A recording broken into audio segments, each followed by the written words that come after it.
Thank you everyone for joining us today at this Materials Australia forum on the emerging topics in materials science, focusing on opportunities in the hydrogen sector. My name is Rob Akers from ANSTO's Industry Engagement team, and I'd like to start by acknowledging the traditional owners of the land in which we're meeting, at least virtually for us here in Clayton in Melbourne, that's the people of the Kulin Nation. For our colleagues up at the Lucas Heights campus of ANSTO, that's the people of the Darawal Nation, and we pay respect to their elders past, present and emerging, and any Aboriginal elders of other communities who may be present with us today. I'll kick off by introducing our panelists. So first we have Patrick Hartley, and he's the leader of CSIRO's Hydrogen Industry Mission.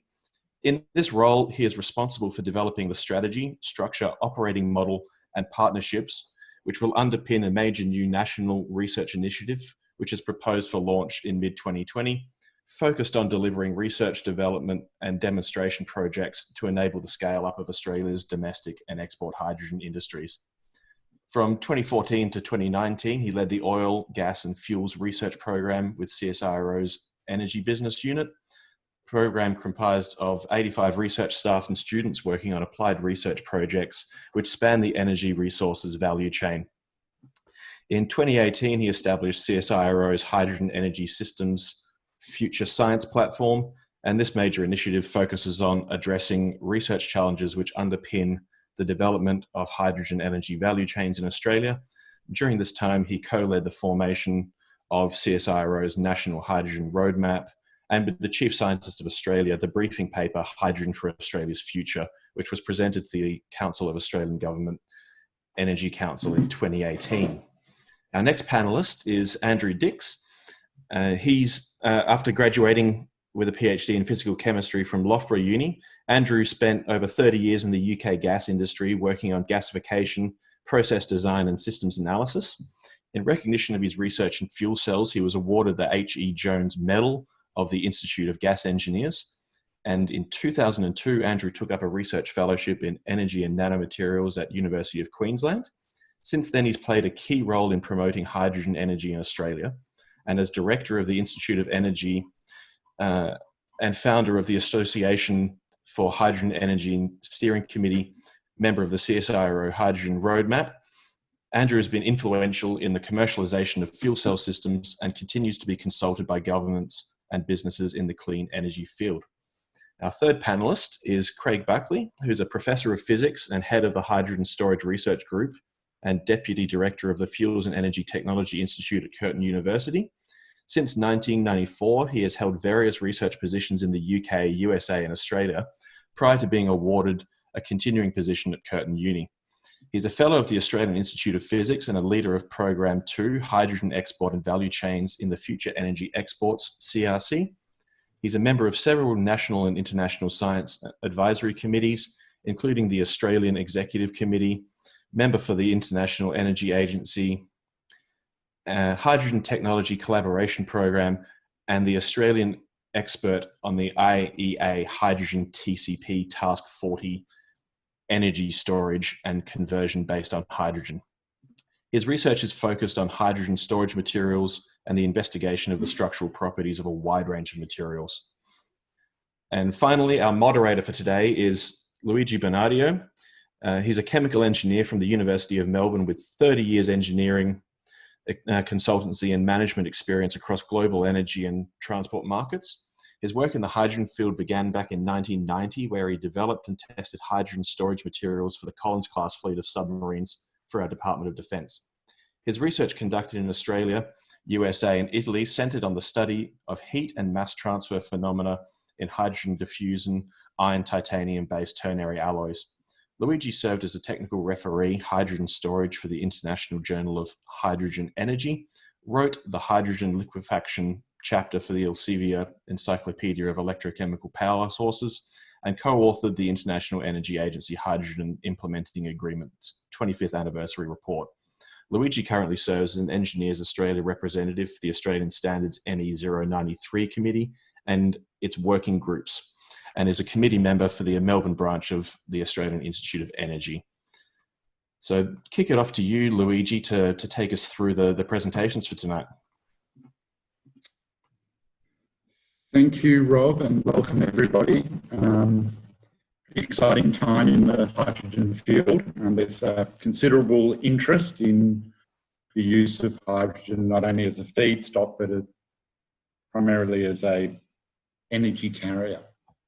We've seen this on the back of a national hydrogen task force and a strategy for Australia, and hydrogen holds great promise in terms of addressing decarbonisation goals. The development of optimum hydrogen materials is going to be very pivotal to the advancement and the commercialisation of hydrogen for applications across many sectors. So through the course of today's seminar, we'll be addressing hydrogen materials in the context of production, hydrogen production that is, hydrogen storage and the end use. Primarily focused on fuel cells and also on turbine use. So it's with great pleasure that I hand over to firstly Patrick Hartley from CSIRO, who's going to give an overview of national programs relating to hydrogen and R&D initiatives. So over to you, Patrick. Thanks, Lou. Can you give me a thumbs up that you can hear me first of all? That sounds promising, and hopefully now you can give me a thumbs up that you can see my slides as well. That's also good. Great. Well, hi everybody. Thanks for the opportunity to talk to you a little bit about hydrogen, which is certainly a topic I spend a lot of time talking about at the moment in various fora, and specifically, I guess, the opportunities for material science. And my background is somewhat in material science. I guess I was a soft matter material scientist back in the day. But much more now looking at management of our research portfolios in CSIRO, particularly hydrogen most recently. So I'll kick off with a little bit of an introduction, just a very short introduction, just to bring people up to speed as to where hydrogen's at in Australia. Starting with the value proposition for hydrogen, which is probably by now very familiar, but perhaps less familiar when we started this latest incarnation of interest in hydrogen around about 2017, 2018. So the why hydrogen at the very highest level is that hydrogen, of course, can be used very extensively across the energy sector in various applications, and also it can be increased in its use across the main sectors where it's already used, which is as a feedstock in various different industrial processes. And of course, hydrogen being a non-carbon containing molecule offers the potential to decarbonise many different parts of those different sectors. Why should Australia care about this in particular, and where does our competitive advantage sit in using hydrogen? Is of course we have immense resources which can be used for hydrogen production, and those can be obviously the enormous wind and solar resources which we're developing up rapidly now in Australia. Huge resources globally competitive resources, and of course the potential to use our fossil fuel resources which are already exported, and obviously looking at ways that we can decarbonise those if we're going to produce clean hydrogen through carbon capture and storage or utilisation. The why now really for hydrogen, why this time? It's not the first time. Many people around this table have been involved in hydrogen for a long time, but we argue that things are a bit different this time around. The first reason for that is that those decarbonisation drivers, things like the Paris Agreement, are really driving a big interest in alternative technologies, new technologies which can start to reduce our CO2 emissions. The key thing here is that many of the technologies which underpin the use of hydrogen, these hydrogen value chains, are actually relatively mature now. So it's not so much just about the R&D. It's a lot about deploying those technologies and demonstrating those technologies, and so you're seeing quite a lot of interest from government and industry this time around, which perhaps wasn't there in quite so extensively in previous iterations. So things have definitely changed. The real big difference this time around is you're starting to see countries like Japan and South Korea in particular in our region look at being export markets for hydrogen, to actually import hydrogen to decarbonise their economies, because frequently they don't have the resources they don't have they're big importers of energy generally, so they're looking at new ways of importing clean energy. So all of those factors really mean that the activation of these hydrogen markets is really the key to developing this industry as we move forward. And of course, there's a lot of R&D in market activation as well. Just to give you a very quick snapshot of where the hydrogen industry is at in Australia, it's actually coming off a relatively low base in the last 5 years. It's actually starting to expand quite quickly now. And we're seeing projects all across Australia look at the different value chains, which I'll touch on in a moment. Projects looking at injecting hydrogen into gas networks, mobility projects for fuel cell vehicles, the use of clean hydrogen or green hydrogen in industrial processes like ammonia production, and of course that big prize, the export market, the huge export market potential for hydrogen if we can produce it and transport it at scale. Just a quick plug for a very recent development from our hydrogen industry mission, which I lead. This is an online resource which is freely accessible. It's been developed with ourselves, the Future Fuel CRC, the Industry Growth Centre NERA, and the Australian Hydrogen Council, which is the main industry association for hydrogen, which really summarises and captures all of those activities across Australia and with some more detail and things there. So please feel free to take a look at that and let us know what you think.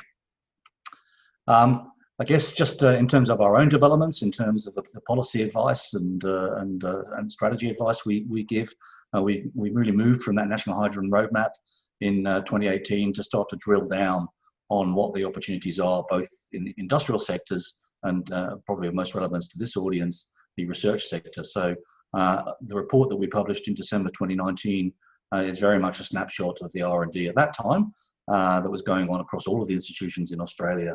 And of course, many of the people on this call were involved in helping us develop that. And really the central thesis that we came up with is that, not surprisingly, research, development and demonstration can really add significant value to the emerging hydrogen industry, and that our RD&D ecosystem, all of our great research organisations, really can be leveraged to get behind the development of this industry. So I guess if you want more details, quite a lengthy report. The technical appendix in particular has that detail on about what's going on in all the organisations. So I certainly encourage people to take a look at that. Okay, so let's look at the hydrogen industry in a slightly different way. Then let's look at the different value chains, because I think it's important that we think about, when we're thinking about research, we're not just doing research on one value chain. It's not just about production, storage, and use and transport and use. It's actually different for each of these different value chains that are being developed in Australia and other countries, and I've shown those there in the centre of this graph. So you have these 5 main areas where hydrogen can play a key role in decarbonising, and each of those has its own value chain challenges, and of course its own materials challenges as well. And obviously the central idea here is that materials can be used to really going to be key to the safe and cheap production, storage, and transport of hydrogen in all of these value chains. In each one, it'll be slightly different. So I've tried here just to sort of rattle off a list of some of the key materials, challenges, and opportunities which we can think of in these different value chains. So when we're thinking about export at the top there, you can see that everything's big. So it's large scale. So large scale storage in particular, be it in compressed hydrogen form as a liquid, or in chemical storage like through ammonia or liquid organic carriers. Doing that at large scale presents materials challenges, obviously in terms of containment, in terms of how we move the materials around, and again, doing these things at large scale. So things like moving hydrogen and its derivatives around in pipelines, storing it in tanks, and ultimately in large scale underground storage reservoirs are all key opportunities and all present materials challenges. As we introduce hydrogen into gas networks, the gas network industry is really moving towards getting 10% hydrogen into natural gas networks as fast as it can. There are challenges here as we move up in concentration beyond that 10% level around pipeline materials, hydrogen embrittlement, and also importantly the need to adapt appliances, because the combustion properties of hydrogen are actually quite different to the natural gas which it replaces in these applications. And then of course, since we're dealing quite often with natural gas mixtures with hydrogen, we're going to need systems and processes either for blending hydrogen or for separating it again from that natural gas those mixtures. So lots of opportunities there for material science, of course. When it comes to transport and electricity systems, and of course Andrew will be speaking about this in some more detail, these technologies are probably the most developed in some ways, but there are still challenges. So things like the purification of hydrogen, if you're going to use it in a fuel cell, particularly for mixtures, as I mentioned. If you're going to be producing hydrogen from electrolysis, you need very pure water. So new materials for doing those things at the right scale and at the right purity for those sorts of technologies is going to be very important. The age-old challenge really of developing these electrochemical materials, the catalysts and the various components, the membranes, etc., that are used in these systems, trying to get the costs of those down, in particular through the use of cheaper catalysts, through the better manufacturing of components. Obviously, materials challenges there. And I guess one of the forgotten challenges really is a great way of reducing the costs of fuel cell and electrolysis systems is to improve the economics of their manufacture, the manufacturability of those things, and also to improve the costs of the development of the balance of plant that goes around the core technologies, the membranes and the electrodes, etc. In some of these systems, you're not going to want to have those very high expensive storage materials. So having smaller scale storage systems, which might be low pressure storage systems, which I think Craig will talk about a bit more.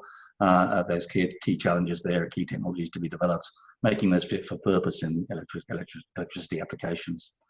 When it comes to transport, the dispensing, the sensing and the monitoring of hydrogen are still quite developed, but still quite challenging. And things like making sure devices and mechanical devices actually function in some of these harsh environments, be they pressure, be they very cold temperatures, be they actually hot environments, for instance, in Australia or in the offshore environments, can be very, very important.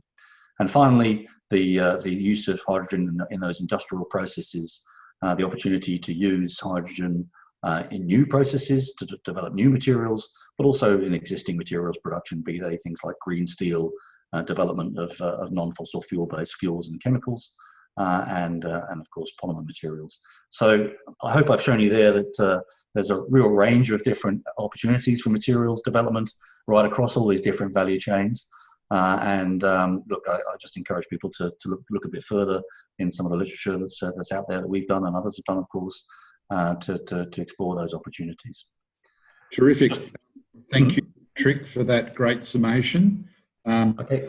That another key driver for recent interest in hydrogen relates to the reduced cost of renewable energy, and particularly in Australia, we've got a distinct advantage in large-scale solar resource, and that's spurring on greater investment and certainly seeing a lot of pilot plants proposed and actually being constructed as we speak.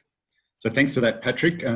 We will move on quickly to our next panellist, Dr. Andrew Dix from Griffith University, who's going to touch a little bit more on what Patrick touched on in way of hydrogen production and the technologies that are relevant there. But before I hand over to Andrew, just like to indicate to all of our participants that if you want to raise any questions, you can do that through the chat function, and we'd be happy to address your questions.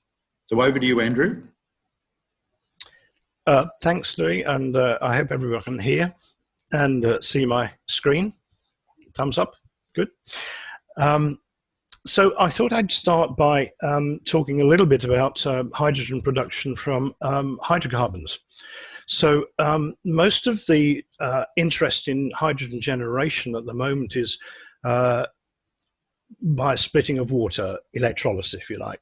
But the fact is that virtually all of the hydrogen that is produced industrially at the moment is produced by the steam reforming of natural gas. And that's going to continue for some years. And the gas produced by steam reforming will be used for the sort of applications that Patrick has been talking about.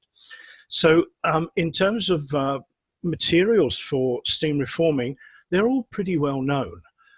There are a large number of processes that can be involved: gasification, steam reforming, pre-reforming, partial oxidation, the use of membranes for reforming, stolar thermal reforming, something that CSIRO has developed themselves, and more recently a whole suite of pyrolysis processes such as the Hazer process, which is the decomposition of natural gas and other hydrocarbons to produce hydrogen and carbon. And dealing with solid carbon is a lot more easy than dealing with CO2 emissions. So there are a number of issues here, and I'd like to focus on the materials for catalysts.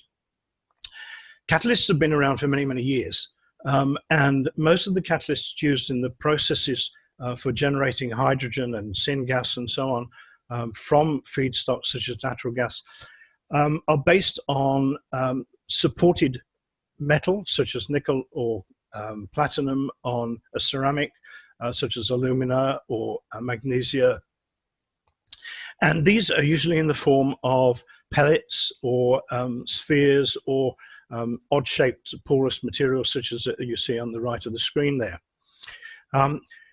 In recent years, there's been a move to develop ceramic supports that are in the form of honeycombs. These are the type of catalysts that are used in virtually every car around the world now to clean up the exhaust. And when I was working in this field in the UK, we decided to pursue this for steam reforming, to try and overcome one of the huge issues with steam reforming, and that is the fact that the reaction itself is highly endothermic. You need to supply a lot of heat, and most of the heat for reforming of natural gas is provided by burning natural gas.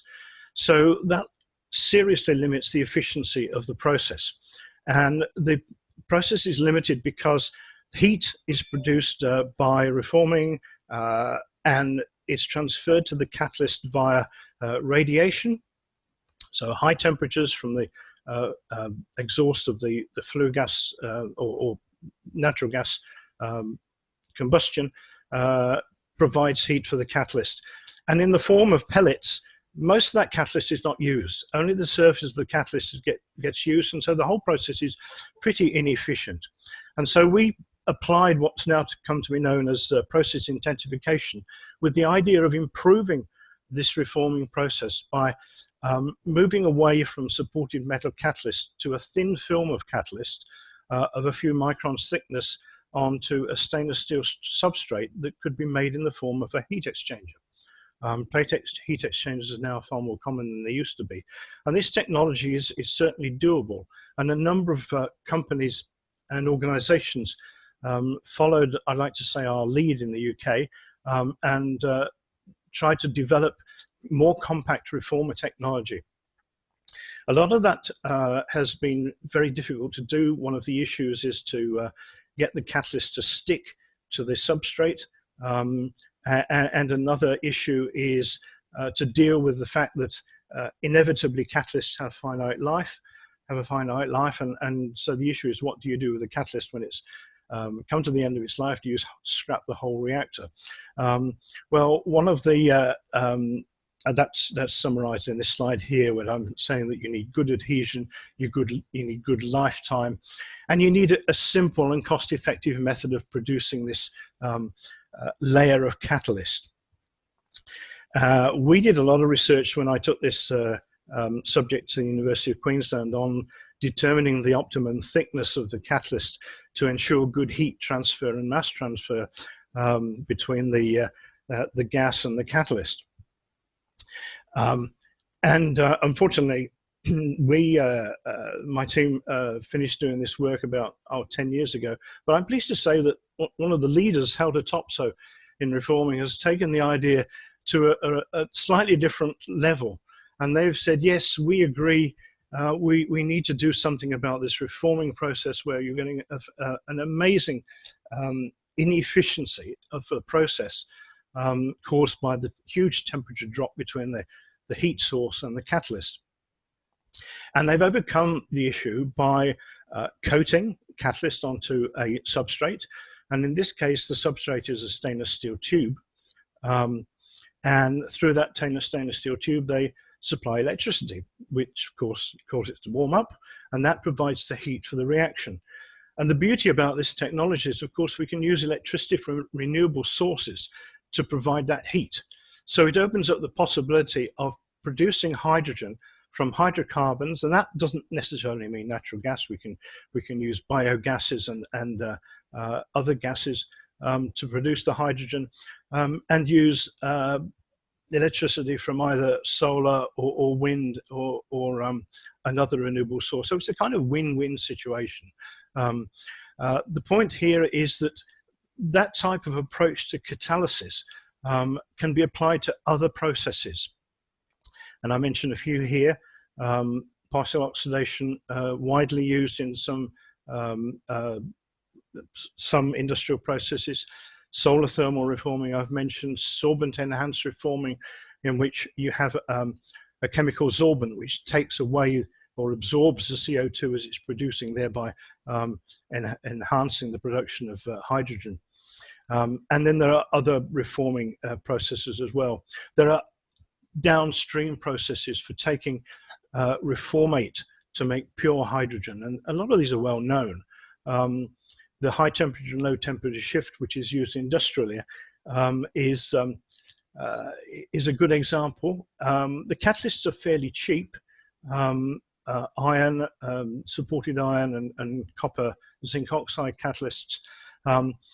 But these reactions are carried out in huge reactors. And by applying this idea of process intensification, I'm sure that we can reduce the size and complexity of these systems. So I raised this subject as because catalysts will continue to be a very important part of an important component of hydrogen generation and production systems, apart from electrolysis, which is something that people are more focused on in terms of producing green hydrogen. So let's just have a brief look at electrolysis. And electrolysis, I should add, is just one element of water splitting. There are others, and I'll mention those in a moment. There are two leading electrolysis types. The alkaline electrolyzer has been around for decades, originally used in the chlor-alkali industry. That can be applied for generation of hydrogen and oxygen. But the more recent development, the PEM electrolyzer, is probably more suited in many respects to using renewable energy. It's far more responsive, higher efficiency than the alkaline electrolyzer. And each of these types have issues in terms of the components for the electrolyte. We don't use, tend to use the older types of asbestos that were used in the original electrolytes and used incidentally in alkaline fuel cells. Now, inevitably, it's a polymer composite, but these can be improved. And one of the issues there is to make thinner membranes to enable the efficiency to increase. Electrode catalysts are, again, ripe for development. The electrode catalysts commonly used for the alkaline fuel cell, usually Raney nickel on the cathode side, and stainless steel and maybe alloys of stainless steel alloys on the anode side. There's actually been very little development of catalyst for the alkaline electrolyzer, and I think that's an area that could probably usefully be looked at in the future. With the PEM electrolyzer, it's not much of an issue in as much as the catalysts for PEM electrolyzer are essentially the same catalysts as used in PEM fuel cells. And there's been a huge amount of interest and development, I would say, over the last 20 or 30 years in PEM electrode and catalyst materials. Here's just a reference to materials used for the electrodes for alkaline systems, and it shows quite clearly that you can get certain improvements both in use of the different materials and by increasing the temperature of operation of the alkaline electrolyzer. So that's something, as I say, worth further investigation. In terms of electrolyzer, though, I should draw your attention to the fact that there are a few other electrolyzers under development, apart from the two widely known ones. One is the solid oxide electrolyzer, which is essentially the solid oxide fuel cell operating in reverse. The advantage of this is that it operates at much higher temperatures than the PEM or the alkaline electrolyzer, and thereby can lead to a much higher efficiency. You actually use steam rather than water, and that provides a lot more opportunities in terms of heat management, for example. One of the almost holy grails of electrolysis has been the development of an anion conducting membrane. There's a particular issue with alkaline fuel cells. They do not like gases that contain CO2. And so there's been a move to develop anionic membranes for alkaline fuel cells. And of course, if they can be developed for fuel cells, then sure, we can see those for being developed for electrolyzers. So a huge amount of interest in that at the moment. Coming out of from left field almost is the idea of a membrane-free electrolyzer. So this is, it could be an acidic electrolyte or a basic electrolyte. One approach to this is to say, well, rather than separate the hydrogen and oxygen that's produced within each stack, let's produce a mixed gas and worry about separation afterwards. And so there are at least 2 or 3 companies that I'm aware of that are working on this approach. And then there's another approach, which is to design the fuel the electrolyzer stack in such a way that the fluid flow of the oxygen and hydrogen streams are significantly different, and by designing the construction of the cell, separate the gases within the electrolyzer. Photoelectrolysis is another type of water splitting in which the electrolyzer, if you like, is combined with a photocell. And so, again, a huge amount of research has been carried out on that, and indeed in Australia, and I'm sure will continue. Fantastic. Andrew, you'll have to wind up quickly if we want enough time for Q&A. Okay. Sure. Just very quickly on fuel cells. I'm really not going to talk much about this at all. Just focusing on the low temperature, particularly the solid polymer fuel cell, which is the one of most interest. Virtually every PEM fuel cell uses naphthalene. That's one particular type of fluorinated sulfonic acid, which has particular advantages, but there are disadvantages. You can't run it at high temperature, and it would be great to be able to run the PEM at a higher temperature, produce higher grade exhaust heat, and more tolerant to gas impurities. So there are some alternatives. You can modify the acid. You can perhaps use non-fluorinated polymers, hydrocarbon polymers, and then there's an opportunity to develop high temperature proton conductors, ceramic equivalents, if you like, to the solid oxide fuel cell. So a number of avenues to explore there with respect to materials for the fuel cell layers. Catalysts, a great number of catalysts have been developed for the PEM fuel cell. Unfortunately, virtually none are as good as platinum. And it remains to be seen whether any commercial alternative will emerge for the PEM fuel cell catalyst. So very quickly, I'm sorry I had to rush there, but if anyone wants any further information, I urge them to read the book on fuel cells. Thank you. Thank you, Andrew, for that. Very comprehensive and informative. We do have a question raised from the floor that you might want to address, or the other. This is from Rao at Muri.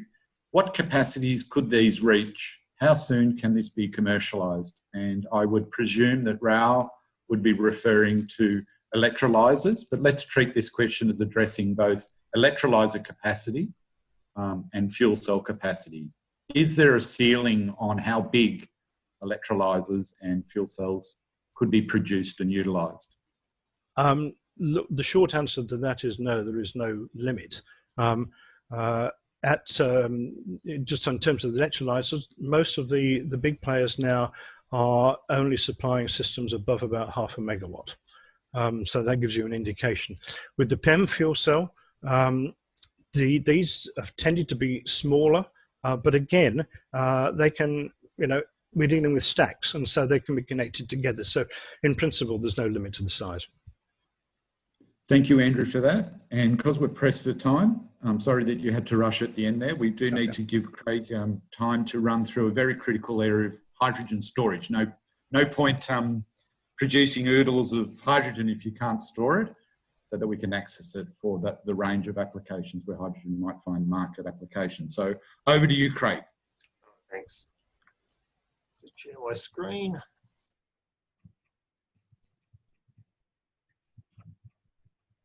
How's that? Can you see it?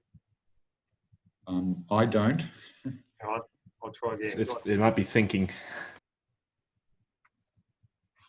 Just a reminder that if you do have any questions, feel free to address them through the chat function, and we'll do our best.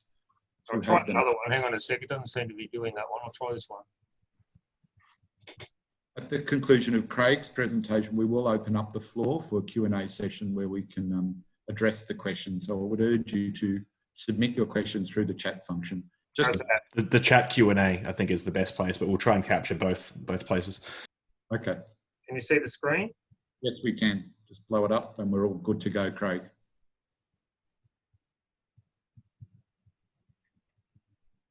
It's taking a little while. Is it coming? No. Now? Yes, good. Okay, finally. All right, thank you. Okay, so just to get straight onto this, I'm going to talk on materials for hydrogen energy storage. And I'll skip that slide. Okay, so this has already been covered, but I just note that at the present time, there's 70 million tonnes of hydrogen produced annually across the world. So we're pretty adept at producing hydrogen. Most of it's from fossil fuels though, and we need to start producing more renewably. So the other thing I'd like to note is hydrogen's got the highest energy to weight ratio of any fuel, 120 megajoules per kilogram. The other things you probably know, and one thing that hydrogen has the potential to be a new export industry for Australia. Uses and prospects, this has been gone into already, but I will note that you can add hydrogen to CO2 to get synthetic fuels as well. And basically, in the electricity sector, we can actually use excess electricity during the middle of the day to produce hydrogen using an electrolyzer. That hydrogen can be stored, and then when the demand is high, we can then basically use that hydrogen and basically use it in a fuel cell or a gas turbine, and we can flatten this duct curve. So as I said, it's got the highest energy density. It's 3 times that of the fuels that we're well aware of, such as gasoline and diesel. So what is the problem with hydrogen? Well, it's got a very low volumetric energy density. It turns out that if you wanted to run your car at standard temperature and pressure, basically you would need a fuel tank 3,000 times the size of what you've got at the moment. So we have to compress to pretty high pressures, basically up to 70 megapascals to get it to 5 kilograms to run a car. And even then, our volumetric energy density is less than that of the liquid fuels that we're well aware of. But we're much higher than that of batteries. So you can see here that in the middle of that graph pretty much is compressed gas. Further up is what we term metal hydrides, and they've got higher volumetric and mass energy density than some compressed gas. And basically, if you have a look at a metal hydride, I've got it on the right-hand side here, what is it? You've pretty much got hydrogen, a pressure of hydrogen above a metal. It'll dissociate on the surface, and the hydrogen will go into the metal interstitially, or will bond to the metal atom and form a metal hydride or a complex hydride. So what are the options for hydrogen storage? Well, there is a number. Like, as you know, compressed gas, very high pressure, 700 bar for a car. The volumetric density is quite low. Liquid hydrogen's got higher volumetric density, but you've got to go to minus 253 degrees C to get that. Porous materials, also low temperature, modest volumetric density. Now, these metal hydrides and complex hydrides, some can be over double that of liquid hydrogen, which is quite amazing. And but some of these metal hydrides are high cost, and some of the complex hydrides you've got to go to high temperatures to get the hydrogen back out again. So it's horses for courses, depending on what your application is. As I said, if you want to liquefy hydrogen down, you've got to go to minus 253 degrees C. You can lose up to 36% of the energy. And if you want to compress it to 700 bar, you can lose up to 9% of the energy. So this has got to be considered when we're looking at storing and releasing hydrogen. So moving on to my research group, what are we doing in the research group? Well, we've got four main areas here. We're looking at hydrogen storage for mobile and stationary applications. We're looking at thermal batteries using either hydrogen or carbon dioxide. We're also looking at hydrogen export, ways of exporting hydrogen, and solid state electrolytes. That's looking at basically electrical batteries, but replacing the liquid electrolyte with a solid state electrolyte, such as a complex hydride that can give you a higher energy density as well as a safer battery. Today I'll talk on the hydrogen export and the thermal batteries. So when we put hydrogen into a metal, it basically deprecates and becomes a fine powder. So we're really talking about hydrogen storage in powders. And in the right-hand corner of the left graph, you can basically see there is a number of metal hydrides here that have high volumetric and gravimetric energy density. And it turns out that these ones, a lot of these ones, if you have to go to high temperatures to get the hydrogen out, so that's the problem. So every material that you look at, it's not going to satisfy every criteria. And so this is why there's a lot of research still going in terms of metal hydrides for hydrogen storage. So one of the things we're looking at is hydrogen export from Australia. And as Patrick said, Japan wants renewable hydrogen. They don't want hydrogen from fossil fuels. Basically, so Australia is a great place to get that from because of our renewable sources. So if we're going to transport hydrogen from Australia to Japan, for instance, how can we do it? Well, our options are liquid ammonia, liquid organic hydrogen carriers, liquid hydrogen, or solid state metal hydride. So you've probably seen some stuff about the top three. I'll talk about the bottom one today. And so the technical details are we can't use compressed gas. Even at 700 bar, the volumetric density is too low. And liquid hydrogen's got higher volumetric density, but like I said, you've got to get to minus 253 degrees C to get it down to a liquid.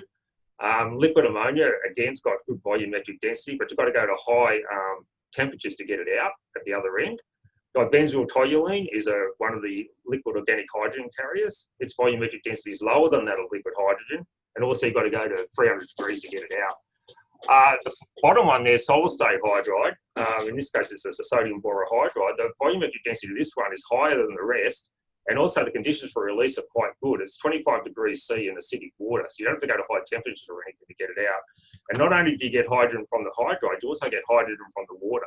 So you can get up to 21.3 weight%, which is quite a lot. So we've identified a regenerative cycle on this in our group. And what we want to do is synthesize this in Australia using renewable energy, and that will be a powder. We'll send that powder off to Japan. We'll then use hydrolysis to actually get the hydrogen out. And when that happens, you get a byproduct form. In this case, it'll be a borate. So that gets sent back to Australia, and then using renewable energy in a reprocessing facility, we turn that borate back into sodium borohydride. And this is where the research is going on. And because you start off with a certain amount of material, you can recycle it many times over before you have to get a new batch. And basically, we believe that this could be more cost effective than the other three methods. But there's research going on in that. We're doing research with the Australian Research Council on this with a company called Western Australian Hydrogen. So I'll now move my attention to high temperature metal hydrides for concentrated solar thermal energy storage. So in this case, for concentrated solar thermal energy storage, you've basically got one way you can do it is have a power tower, and that tower gets heated up, and that heat will run a turbine to produce your electricity during the day. You can also, that heat also is used to heat up what we term molten salts. And these molten salts, what happens, the heat from the molten salts is used at night to run the turbines to produce your electricity. The problem with molten salts, though, is that they're very low energy density, 153 kilojoules per kilogram every 100 degree rise in temperature. If we look at a metal hydride, a common one such as magnesium hydride, it has up to 20 times greater energy density than molten salts. And so if you have a look at the the plant in Spain. It's a 50 megawatt plant. For 7.5 hours of storage, it uses 28,500 tonnes of molten salts, which is a huge amount, and we want to lower that amount. And if we place the molten salts with metal hydride, we think we can lower that by an order of magnitude. So this is where the research is going. And another way you can do it is look at a concentrated solar power Stirling dish. This is much smaller. They're about 30 kilowatts, but they're dispatchable, so you can use lots more mirrors if you need more energy or more power. And basically, these run a Stirling engine. The Stirling engines operate at 800 degrees C, so you can't use molten salts because molten salts break down at 560 degrees C. So this is where we want to, again, use a metal hydride as the storage system for this, so we can run these Stirling dishes at night. Okay, so how does this work? Well, basically, the sun will hit a mirror, hit a solar receiver, that will produce heat. That heat will then run a heat engine to produce your electricity. And further mirrors are used to heat up what we term a high temperature metal hydride. That high temperature metal hydride will release its hydrogen gas into a low temperature store. And when there's cloud cover or at night, when the sun goes down, the hydrogen is released from the low temperature store back into the metal. That produces metal hydride, which is an exothermic reaction. And that produces a lot of heat. That heat is used to run your heat engine to run your electricity at night. So pretty much 24/7 electricity. The hydrogen's moved from one place to another. It's a thermochemical reaction. The hydrogen's not burnt or used up at any stage. So just to leave you with the last slide, I'd just like to mention the Future Energy Export CRC. This was awarded this year from the Commonwealth, $40 million from the Commonwealth and $40 million from industry. And basically it's a 10-year CRC. And I'm running, I'm the program leader for the hydrogen export and value chain, which is program 2. We have a number of milestones in this which pretty much cover hydrogen production, storage, distribution, and utilisation. So there'll be a lot of work going on that in terms of hydrogen export and domestic applications. So I'll stop there for sake of time, so there's time for people to ask questions and get into the discussion round table. Thank you. Thank you, Craig, for again an excellent coverage in the critical area of hydrogen storage. And because we're running out of time, we might just go back to an important announcement from Patrick relating to the coordination of national hydrogen research. This is an exciting piece of news if you weren't already aware. So whilst Patrick's getting that up, I would let you know that once Patrick covers this exciting initiative, we will return to addressing some of your questions raised through the Q&A function, and we're already starting to respond to those questions. So when you're ready, Patrick. I'm getting there, Lou. Thanks. You caught me by surprise there, sorry. Hang on a second. 1 second. Okay, let's get this. The CO2 question, Rob. What is the CO2 question? No, too slow, Rob. I think we're over to Patrick. Okay, sure. I'll just, Lou, thanks very much. Just quickly go through something that's hopefully of interest to most people who are involved in hydrogen research and people who are already doing it or may be interested in it. So the hydrogen industry mission, which I'm leading, is very much all about partnerships and recognising that means industry partnerships, government partnerships and research partnerships.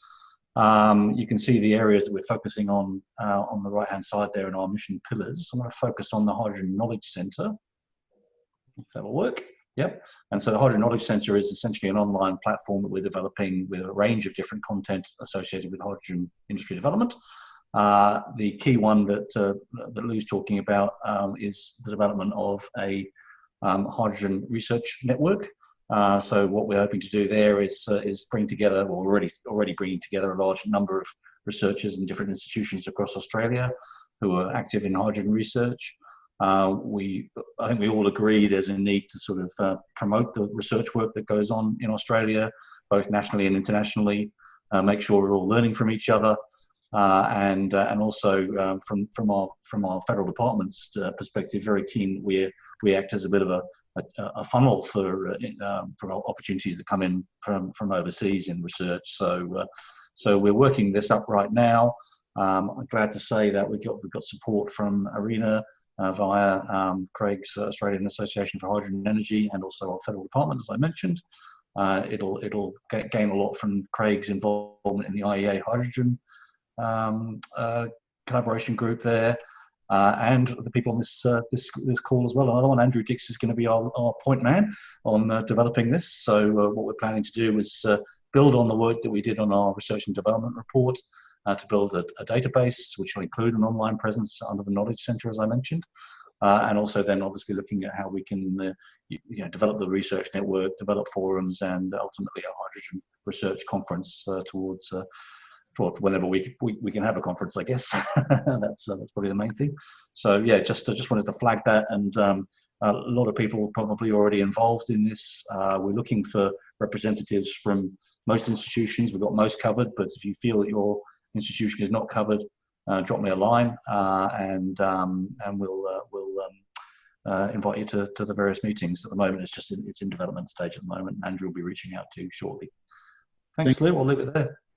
Absolutely brilliant, and exactly what Australia needs is better coordination across the R&D efforts, and also what is characteristic of the industry moving forward is business partnership.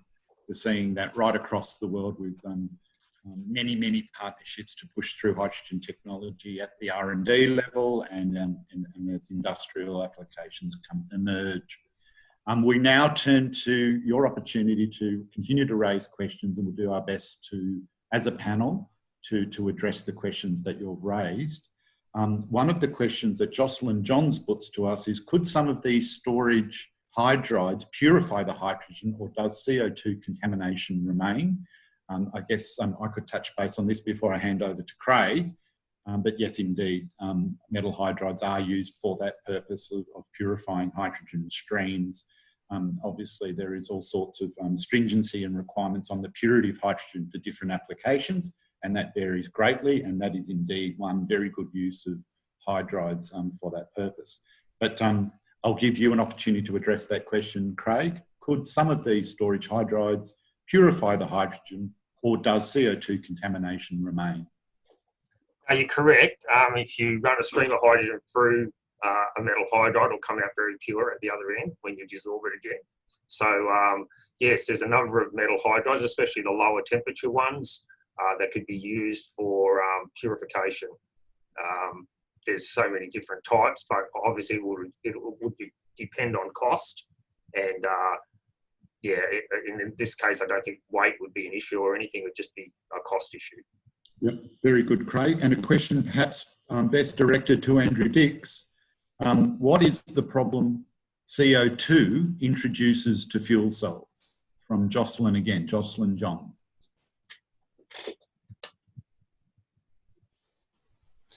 The problem with CO2 really only applies to alkaline fuel cells. Traditional alkaline fuel cells, which use an electrolyte of concentrated potassium hydroxide, the CO2 will react with that electrolyte, producing carbonates. These precipitate out, basically degrade the cell. So it's a big no-no for alkaline fuel cells. Certainly for the high temperature fuel cells, there is not an issue. You can feed a CO2 containing gas into the solid oxide or molten carbonate. With the PEM fuel cell, there is a certain amount of reverse shift reaction that occurs. So you need to limit the CO2, but it's generally never seen as an issue for the low temperature fuel cells.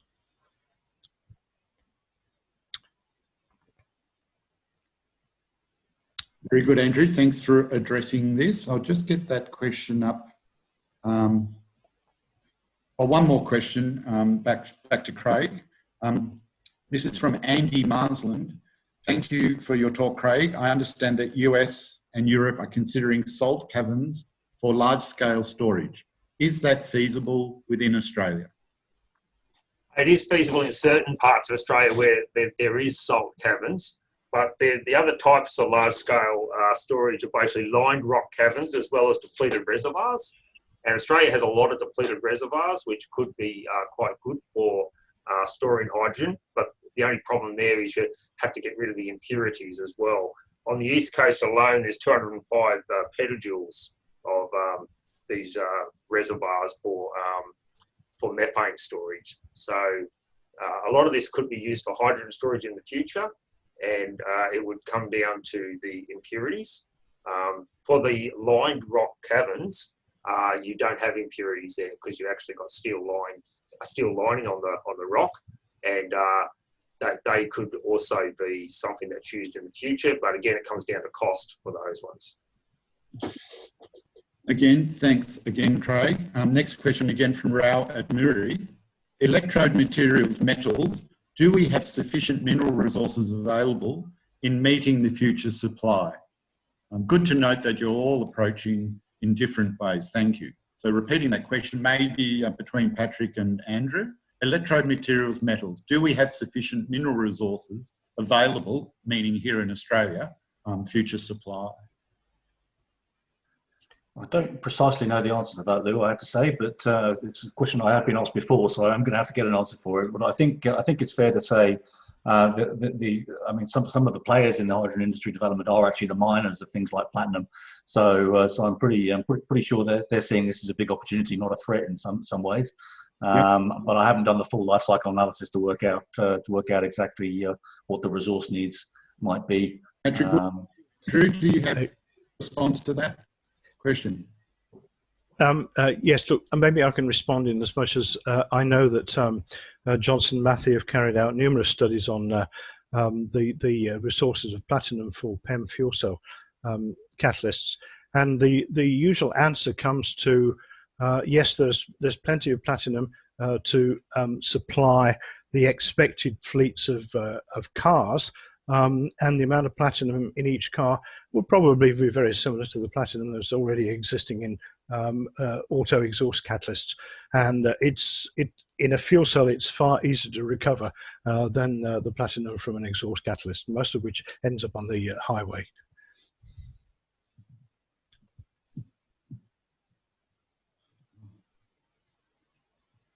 I'm online. Okay, great. Another question's been raised. I tried to address it through the chat, but I'll open it up to the panelists. The idea of using hydrogen in an internal combustion engine versus using the fuel cell electric vehicle option, the electric drivetrain.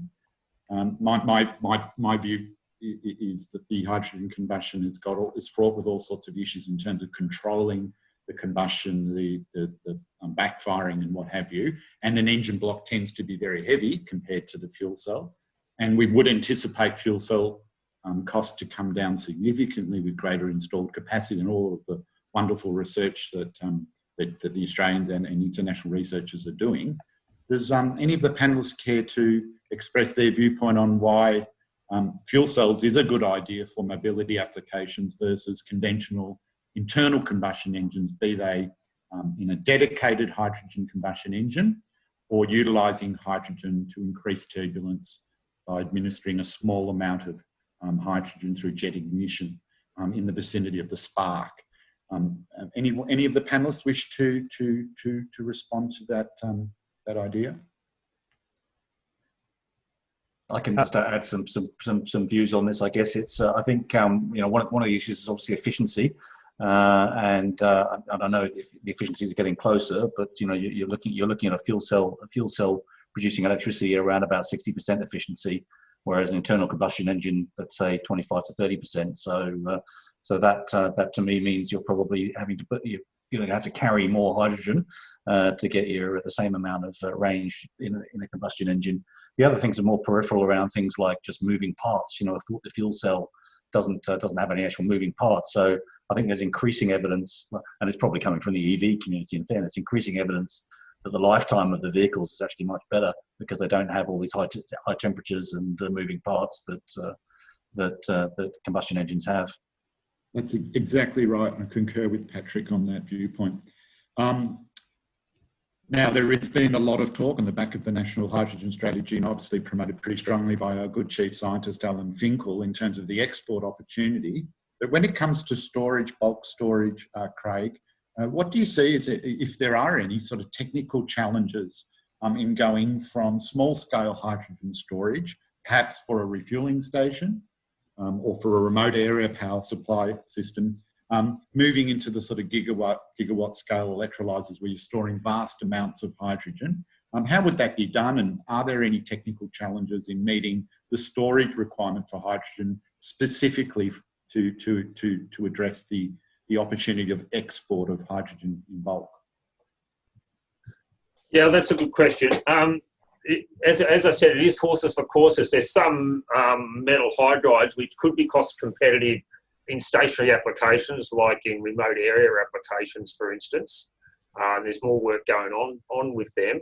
In terms of the export, at the moment, obviously the front runner is ammonia, and basically they're still talking about liquid hydrogen as well, and liquid organic hydrogen carriers.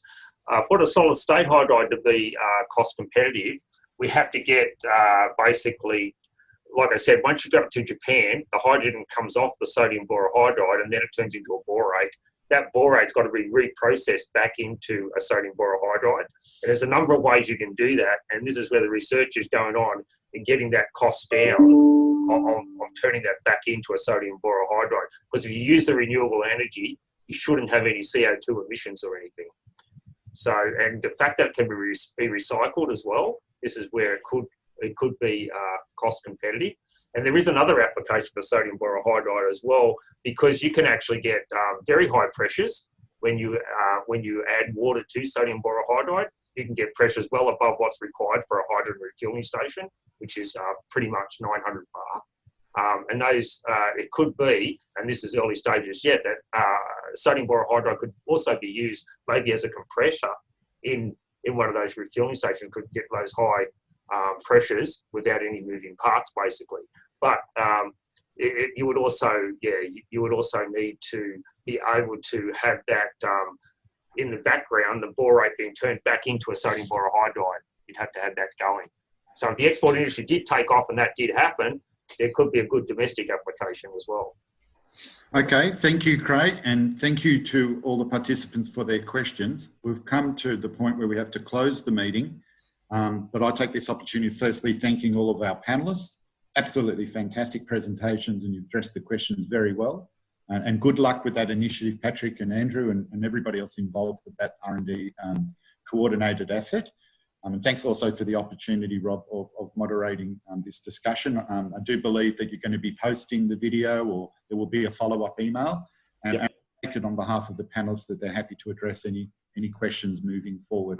I'm certainly interested in speaking to some of the people that raised the question. So over to you, Rob, to close things out. Thanks very much, Luigi. Thanks everyone for attending. So if you found this event interesting, and I know I have, please consider joining your local Materials Australia branch for more great events. And hopefully they'll be in person again soon, now that we're moving out of lockdown. As Lou said, we have recorded the event today, and we'll send you a link when the recording's available.